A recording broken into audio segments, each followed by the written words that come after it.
Georgia Southern's Rodney Hennon, heading into his 27th year, is looking for a more challenging schedule to begin with to have his Eagles ready for Sun Belt play. It's Locked on Sun Belt.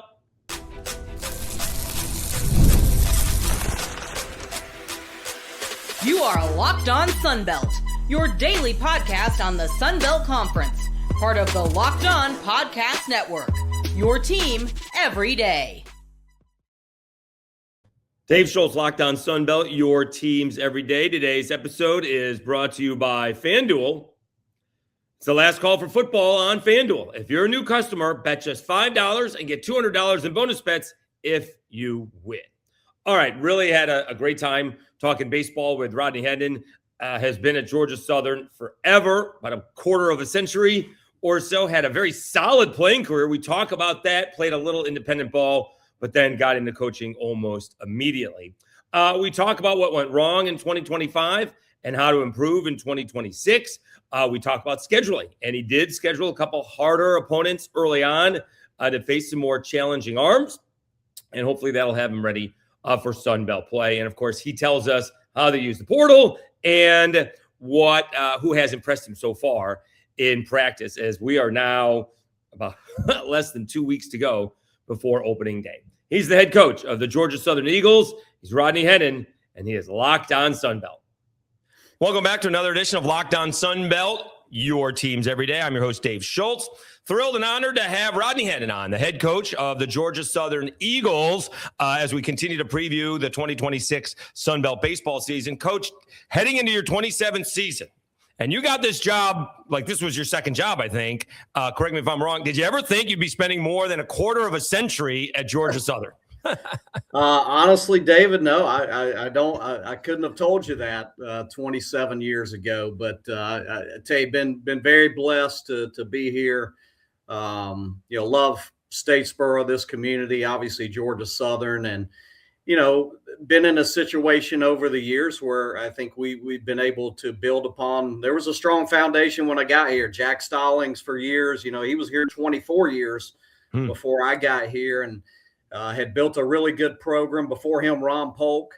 So a lot of history, and I think we've been able to build upon that foundation and grow the program. And obviously a big part of that has been becoming a part of the Sun Belt, which is, as we both know, is great baseball.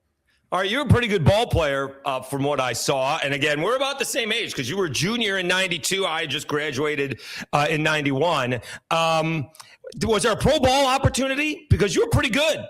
Well, that's debatable, Dave. Depending on who you talk to. No, I tell you, I wouldn't trade. I had an unbelievable college experience. Played for two great coaches, 2 years for Jack Leggett. And then he went to Clemson after my sophomore season. And then Keith LeClaire took over for Coach Leggett. He was already on staff, had played at Western Carolina. So the opportunity to play for two great coaches and even better men, I was very blessed. Had some great teammates, was a part of some really good teams. And, I think it was a player. I've often thought, hey, would I have recruited myself now? Probably not. But are you still a Western Carolina all-time games player? Well, I was fortunate. I got better and developed and turned myself into a pretty good college baseball player. I did play a little bit of independent ball in the Frontier League years ago. Sure. Saw the writing on the wall pretty quick and figured it was time to move on. See, that's what I want to say. So eventually I got to Corpus Christi and the Texas-Louisiana League. So I know what all those independent league ball are like. I just wanted to see if you had played any because someone had to give you a shot. Yeah, and you remember that's when those independent leagues really started was yes. Back during that time. Yep. But yeah, I played on a team, the Kentucky Rifles in the Frontier League, one of the original teams. We played half our games in Paintsville, Kentucky, and the other half in Pikeville. So, again, grateful for the opportunity, but it didn't take long for me to figure out that my playing days were coming to an end and time to move forward in life. Well, you weren't only a successful college baseball player, but you were successful in college as well. So when you tell these kids you got to worry about the GPA, what did you graduate with? Because you had a pretty solid GPA. I did pretty well. And again, I talk about the coaches that I played for. Coach Leggett, Coach LeClaire, both stressed the importance of academics and being successful in both. So I was in a great environment and was able to do pretty well in the classroom as well and get my degree. And the world we live in today is, as you know, in college athletics, I joke with people all the time. Nobody talks about academics anymore. With all the portal stuff and the movement, everybody forgets that these guys are student athletes. And so, that's always been a part of our program as well. We want our guys to succeed in the classroom as well as on the field. Well, with everything that's going on, Coach, I'm one of those guys that actually thinks that maybe if somebody is not quite good enough to play pro ball, and I'm not talking major leagues, but just a chance, you could actually probably graduate with a law degree and have it paid for and have a few bucks in the bank when you're 25 years old and you're good to go. No question. It's a different world now for these guys, and it's a good thing. Obviously financially, we all complained about 11.7. We wanted more. I don't think anybody saw us going from 11.7 to 34. We were just hoping for 14, 15 scholarships. Right. But obviously things have changed as we all know.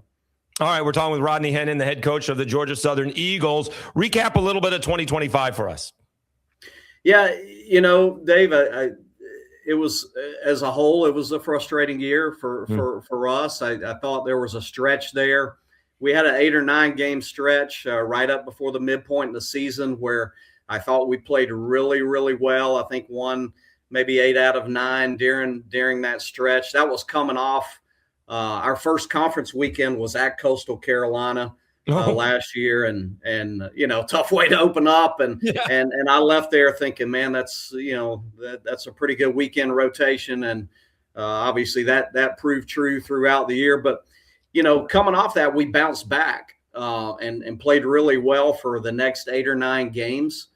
And unfortunately did not play real well in the second half of the season, did not play consistent baseball. And there were several factors there. I mean, we were a little banged up offensively, some guys that, were kind of playing hurt during the second half. But at the end of the day, we just didn't play consistent baseball like you need to play to put yourself in position to be a championship caliber team and to get into the postseason. So you called it when you saw Coastal Carolina opening Sun Belt weekend. When you see that kind of team and you see how far they got playing for the national championship against LSU, where does that go in your thinking? We have to get to this level because that's where they're at and they happen to be in our conference. Yeah, I think it speaks to the strength of this league. This league continues to grow and get better every year. I think as a whole, you look at our league last year, obviously they had an unbelievable year with the run that they had. Southern Miss, another really, really strong year as well. But we didn't get 3-4 teams into the tournament like we've been accustomed to in recent years. So if you look at it from an RPI standpoint as a league, it was a little bit of a dip in that regard. And obviously that partly was us. We didn't hold up our end of the deal last year and have the kind of the year that we're used to having. At the same time, I think you've seen some programs grow and get better. Marshall had a strong year last year. Greg's doing a great job up there with that program. Arkansas State was a much improved team this year. So I anticipate the league to be really strong, and I think we'll have a better year collectively as a league this year, have the potential to. And obviously part of that is we've got to be better this year, and I'm excited about what this team is capable of doing. Let's take a timeout. We'll come back and continue our conversation with Georgia Southern's Rodney Hennon. We will talk about RPI comes up, scheduling, along with the transfer portal. We'll do that after this message from Mazda and the Everydayer Club. I'm Clea Butler, host of Locked On Women's Basketball, and this is Mazda's Women's Basketball Snapshot, celebrating the work no highlight reel can ever capture. Number 1 ranked UConn dominated Tennessee 96-66, turning a halftime tie into a historic win and avenging last season's loss by delivering the largest margin in the rivalry's history. AZ Fudd had 27 points and Sarah Strong added 26 as the Huskies remain perfect on the season, reminding everyone why they are the reigning national champions. In the Big Ten, number 2 UCLA rolled past number 8 Iowa 88-65, powered by 22 points from Angela Dukelich and a huge advantage in the paint, staking their claim as a national threat. These moments are earned off the clock, those long before the lights ever come on. The sweat, the fakes, the doubt, the scrapes, and coming back for more every time. Mazda puts that same drive into every detail. Wins define the moment, putting in the work, that defines you. There's more to a Mazda because there's more to you. Thank you for making Locked On Sunbelt your first team.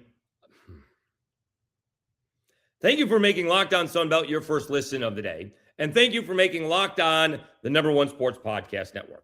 You already live Sunbelt sports every day. Now take it up a level and go ad-free. Join the Everydayer Club today and get Locked On Sunbelt with no interruptions for just $5 a month or $50 a year. Go to lockedonsunbelt.supercast.com or check the link in the show notes to learn more.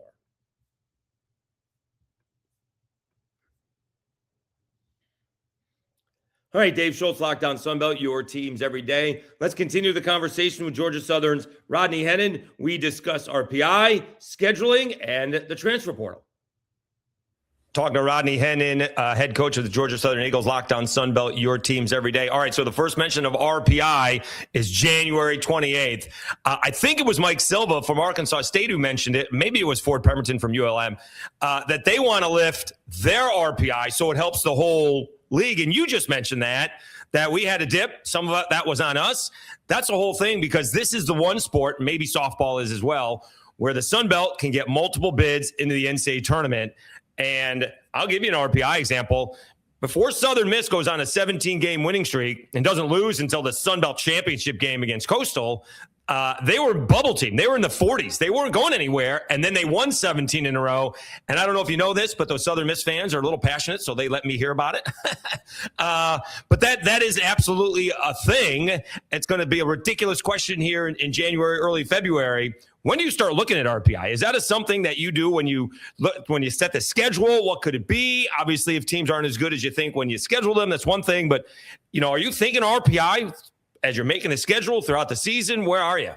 Well, I think when you build a schedule, certainly it's always in my mind, it's a factor.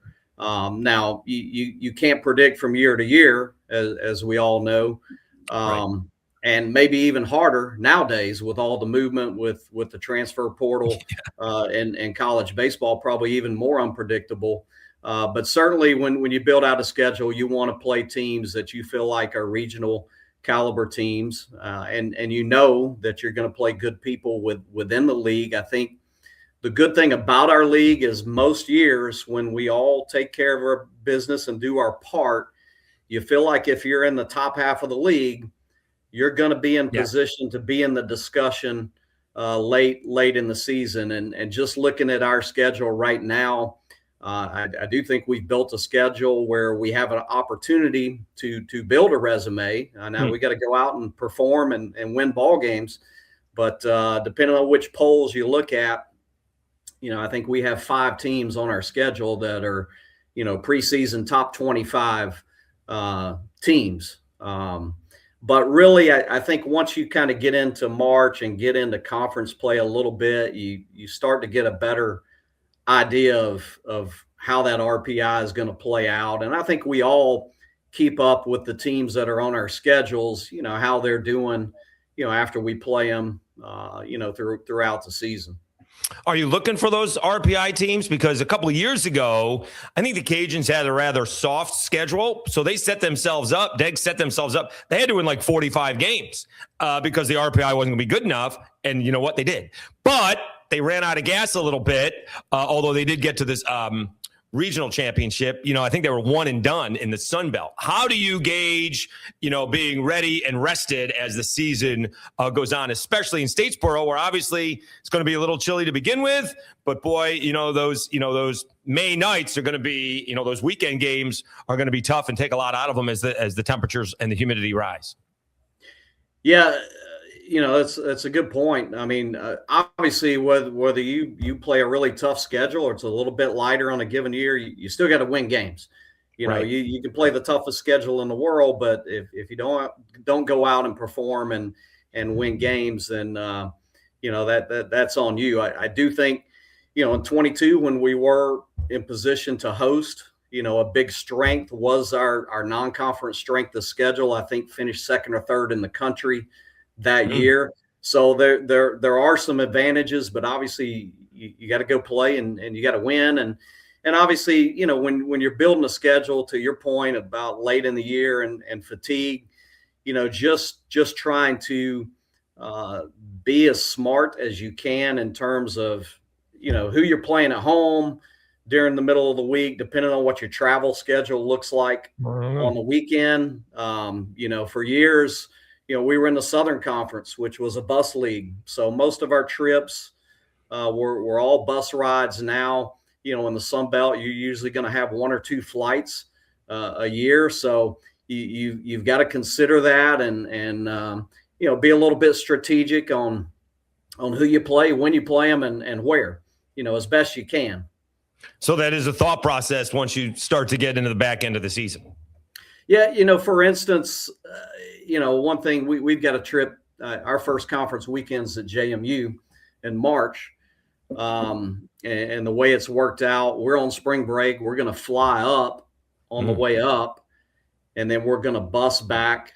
And being that we're on spring break, we're going to break the trip up. We'll stop, play Kennesaw State on a Tuesday on the way back, and then come on home and get ready for the weekend. So, those are some things you're able to do at times. And then I think our last Sun Belt weekend is Southern Miss in Hattiesburg. So the plan will be to stay in Hattiesburg, and hopefully we put ourselves in a good position, heading to Montgomery, just to go from Hattiesburg straight to Montgomery. All right, talking to Rodney Hennon, head coach of the Georgia Southern Eagles. How have you gone about dealing with the transfer portal and NIL, generally speaking, because it does seem to change on a daily basis? Yeah, I think the biggest thing with that, I do think you have to be active in the portal, and we were during the off season, but the importance of getting the right fit for your program, doing your homework and making sure that you're going to get someone. Obviously, you want a talented player that's going to help your club, but someone that is going to fit in with what your program's about in that locker room and the clubhouse. And I know for us, what we're trying to do, we got 25 new players on our roster. Good. Okay? It's as many as I can think that we've ever had. But out of that 25, we have a big freshman class. We've got 14 true freshmen out of that group. I think we've got 4 junior college transfers. And so we still want to build it with the high school player that we bring in, develop. Now, the challenge in the world we live in today is retention, keeping those guys in your program. Obviously, if you get that freshman that jumps out and has a lot of success, people are going to get in his ear. Sure. But hopefully, we can, this has been a development program. It's got to continue to be. We got to provide the best experience that we can for guys. And I do think now with the way the system is set up, to where with the rev share, it's more in-house as opposed to where it was a couple of years ago. You have an opportunity to be proactive with some of those players that come in, do all the right things for you, perform on the field, and try to, make sure you show them you appreciate what they're doing and have a better chance at retaining those guys and keeping them in your program. Coaches usually keep a little list or cards, whatever it is, on the drills they want to do and how we're going to run practice. You got the roster in front of you? If you got 25 new players and 14 are freshmen, how are you keeping track? How long has it taken for you to figure out who all these guys are? Well, I'm always nervous that first day when we meet. Some of these guys, you got all these guys coming in that you maybe hadn't seen in a few months. But no, one thing about it, we've got 6 seniors in our program. 4 of those 6 have been a part of this program the whole time. Oh. One was a junior college transfer last year, and one was a grad transfer this year, who I think has been a great fit for us. So we've got a good core of guys, and I think they've done a really good job in the offseason with our freshmen and all our new players, kind of helping them, showing them the way, what the expectations are, and practice on a given day, how we're supposed to practice and go about our business. So that there's obviously a learning curve for all those guys as they go through the fall.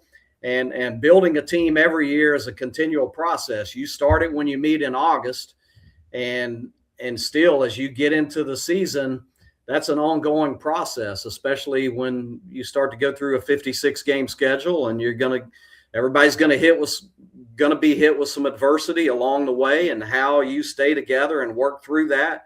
Really, those are the pivotal moments in your season. And I do think we have enough players that have been in our program, veteran guys that understand that and can help kind of lead the way.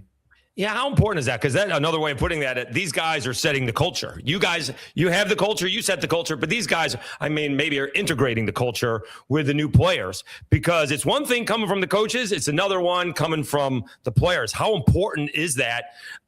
You can say one thing, and then the other guys are going to say, this is what he really means. I think most coaches would tell you the best teams have been a part of when I played and as a coach, the best teams I've been a part of, and the teams that are most fun to be a part of are the teams that are player led, that right. You have guys in that locker room that essentially are an extension of the coaching staff, that when you walk away, that they're repeating the same things that you are in that clubhouse and that locker room. And that is so important. When you have that, you're capable, of accomplishing some special teams. And certainly those are the teams that I feel like reach their true potential. And when you don't have that, you can be in for a long season. Let's take one more time out. We'll come back and wrap up our conversation with Georgia Southern's Rodney Hennon. We talk who has impressed so far during the spring, and knowing full well that lineup in the middle of February could be very, very different come the end of May. We'll do that after I tell you about FanDuel and TurboTax.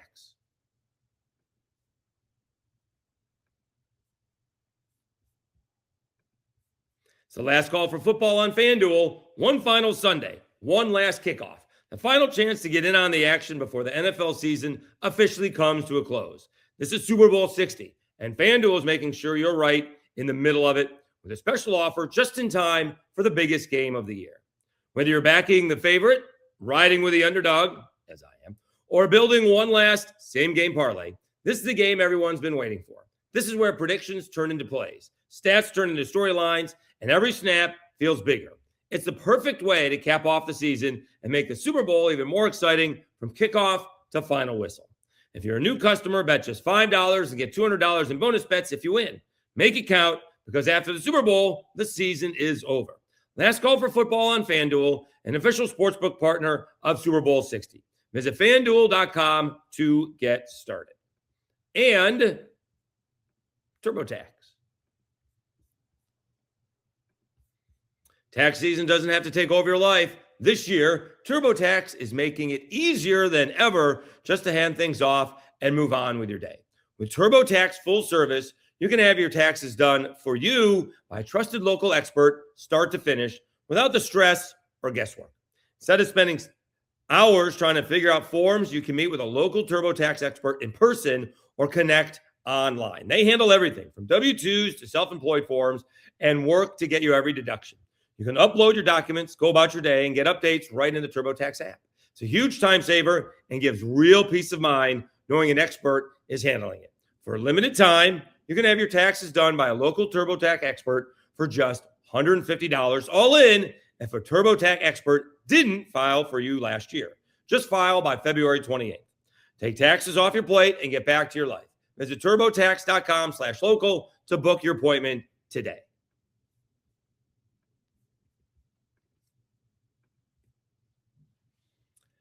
All right, Dave Schultz, Locked On Sunbelt, your teams every day. Let's wrap up the conversation with Georgia Southern's Rodney Hennon, who has impressed him so far this spring, and he's fully aware that the lineup is probably going to change a bunch by the time they get to the Sunbelt Conference Tournament. He is heading into his 27th year coaching college baseball. He is the head coach of the Georgia Southern Eagles. He's Rodney Hennon, and he is Locked On Sunbelt. Talking to Rodney Hennon, the head coach of the Georgia Southern Eagles, Locked On Sunbelt, your teams every day. All right, who has impressed you so far this year? Well, I'll start, we talked about having some older guys. I mean, there are going to be a lot of new faces, running around out there positionally for us. But one of our senior leaders, Shaun White, returns behind the plate as a fifth-year guy. If you're gonna have one position come back for a fifth year, catcher's a nice one to have. Yeah, and Shaun has a great mind for the game. He's a quarterback on the field for us. So having him kind of directing traffic out there with a lot of new guys in the mix, really helps. He's also gotten a lot of work at first base during the off season. And a guy that'll hit right there in the middle of the lineup for us as well. Nico Sinise, who had a outstanding year defensively. He was a Gold Glove finalist over at third base. His first year in the program last year, coming in from Georgia Tech, return. So that gives us some experience in the infield.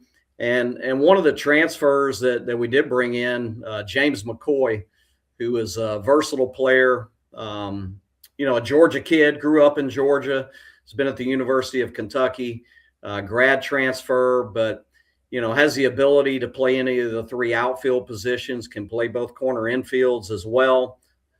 Switch hitter, gives us a little pop in the lineup as well, which we needed to bring in.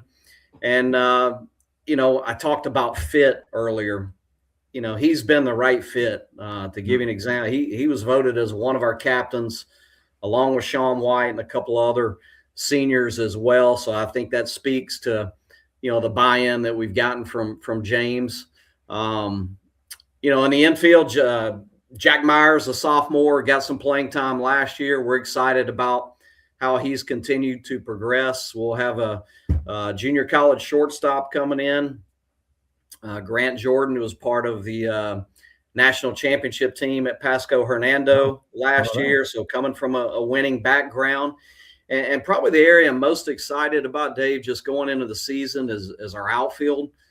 We've got some youth out there, but we've got some guys that can really, fly around the field, that play a little bit reckless right now, which as freshmen, there are probably going to be moments I'm going to be pulling my hair out. But at the same time, it's been fun and it's been refreshing, and some really good energy that some of those guys have brought to practice. And then we've got some veterans out there, Bryson Trammell, who came on late last year for us, will be coming back for senior year. Jonathan Jamie, another senior leader, to kind of help those young guys, understand what they're in for as we go through the season. I do want to talk to you about outfield defense, because I've been blessed, and we all saw, those great outfielders in the 90s and the 2000s. Big believer in the center fielder playing shallow. I like that idea. If you hit it over my head, good for you. A lot of times I'm going to go get it. How do you play it? Obviously, there's factors, wind, who's pitching, who's up, the team, the situation. But I like the guy who doesn't want to give up that bloop single. And if you hit it over my head, one of two things: A, congratulations, or B, it's out of the ballpark. How do you guys go about playing that? I love to do that. I think it depends on who you have out there, the guy that's capable of doing that.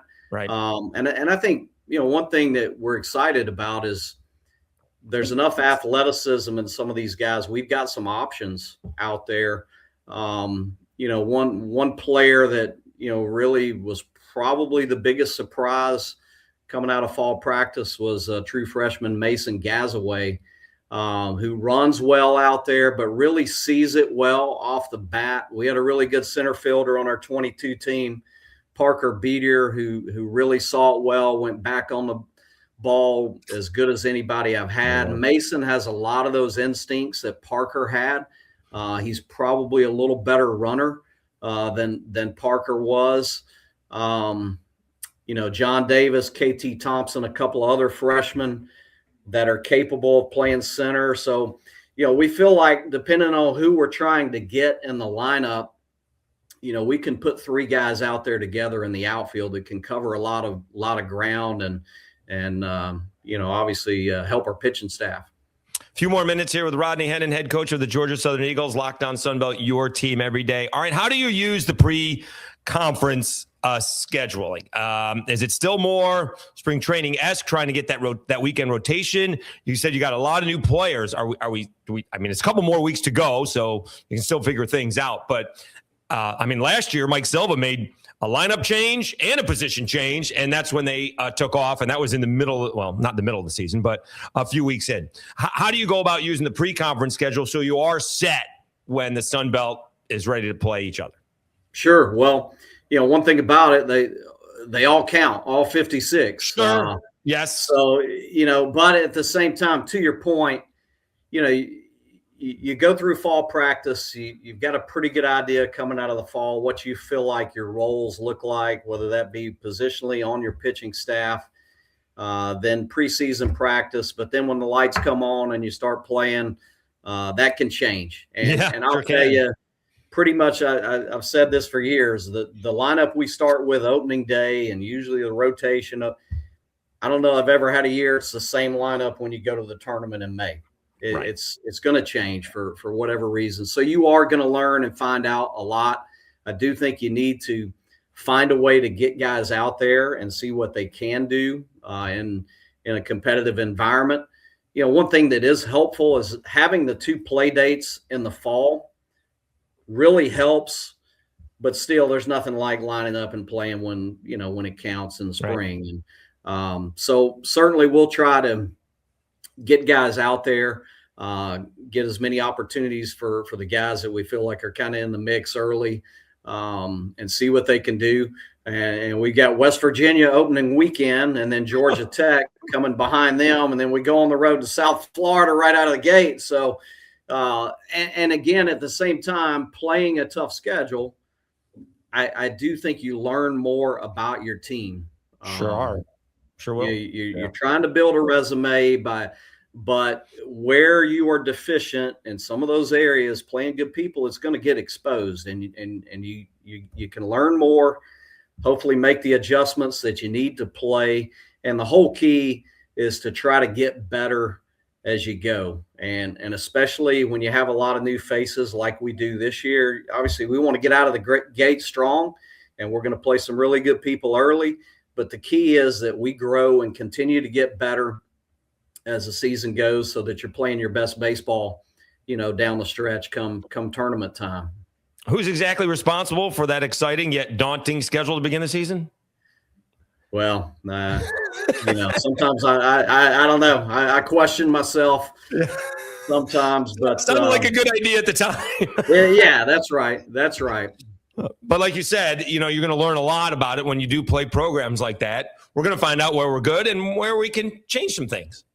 I agree. And if you want to compete for championships, and if you want to be a team that's going to be in the mix and play postseason baseball, put yourself in a position to host and ultimately get to Omaha, you have to play that caliber of team, a team that you're going to see in a regional. So we try to do that every year. All right, so let's wrap it up here with Rodney Hennon, Georgia Southern Eagles head coach, heading into his 27th season with the Eagles. Locked On Sunbelt, your team every day. So does a team like Coastal Carolina kind of give you hope? Obviously, you got to raise up to play their level. But again, the Sunbelt team just played lost, but played for a national championship. Didn't only get to Omaha, but were in the final 2 ball games against LSU. Does Kevin Schultz kind of ruin it for the other Sun Belt teams? Because it's not about winning a Sun Belt championship anymore, although that's nice. But all of a sudden, they're in Omaha, and now they're playing for a national championship where, obviously, JMU made the college football playoff, but getting to a college football championship, national championship is going to be tough. And basketball, you may win a game or 2, which is impressive, but still getting to the Final Four is another story. Yet Coastal Carolina actually played for a national championship, which obviously helps Locked On Sun Belt a lot because we get to talk about it all the way through the end of June. So does that raise the bar for everybody else? Well, I don't think there's any question. It elevates our league. And, Sure. One thing about this league, I've loved being a part of it. I guess 2015 was our first season in the league. And one thing I've always appreciated about our league, if you sat down in our coaches' meetings and heard some of those discussions, everybody in this league is all about improving our league. All right. The terms, P4, we feel like we are a Power 4 conference, Power 5 conference, however you want to label it, in baseball. And so every coach understands that. Every coach has bought into that, trying to continue to grow their programs. And, I think people see, and obviously Coastal is a great example with their run last year, that baseball is a sport in the Sun Belt where you can compete for a national championship. Yep. So no question it elevates the league. Anytime our teams have success in the postseason, we all benefit from that. He's the head coach of the Georgia Southern Eagles. He's heading into his 27th season with the Eagles. He is Rodney Hennon. Really appreciate your time, Coach. Thank you so much. Best of luck this season, and hopefully we'll catch up sometime during the year. Thanks, Dave. I appreciate you having me on.